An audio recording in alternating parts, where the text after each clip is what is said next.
Does the world really need another 10mm Moxon antenna build video? Well, if you think so, stick around.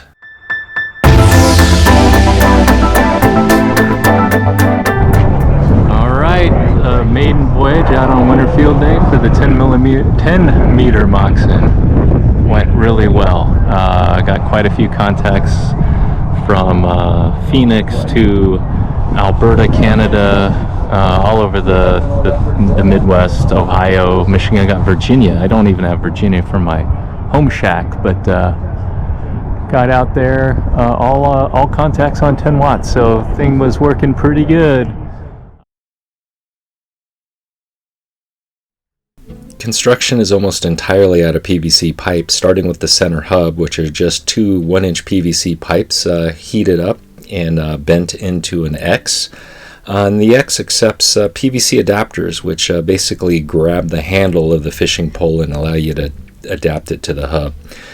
These fishing poles are the best ones I've found on Amazon. I have the part numbers listed on the GitHub page for this project. You can see they whip out and slide into the X. I also found that the angle that the X is at isn't really as critical as I thought. These vary by 2 to 3 degrees each, and they didn't pose a problem. The setup. This is the wire and my tethers. I'm using tethers to connect the wire to the frame, and the tethers are just basically little hooks on the end of a leash. And I actually, you see that little paracord through an eyelet, crimp eyelet, and then a little heat shrink against some 18 gauge magnetic wire that I wrapped into hooks, and then I put them on a golf tee, and the golf tee fits right into the end of the Moxon here, end of each of the fishing poles here. So you see how that goes, and then the tether comes out and clips, choke there. So let's see how this goes. So here's what we do. Tether, and the tether is just a nice piece of paracord with a hook at the end. Hook it into the eyelet right there, like this, and then I'm going to take this over to the other end. Okay, and then hook up to this corner like that, and then another tether here.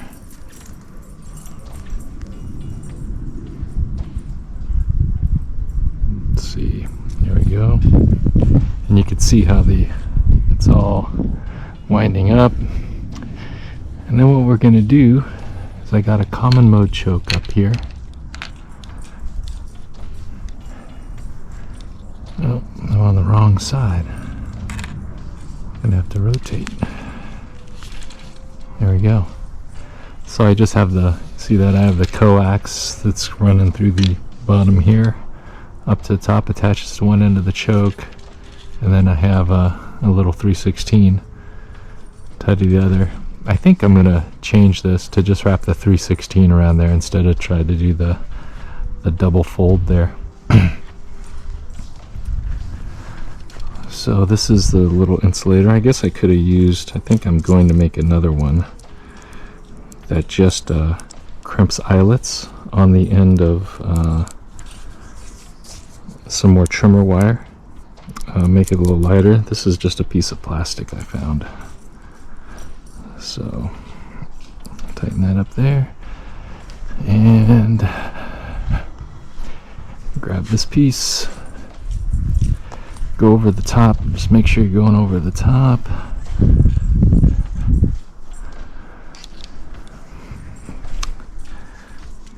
And the other driven element.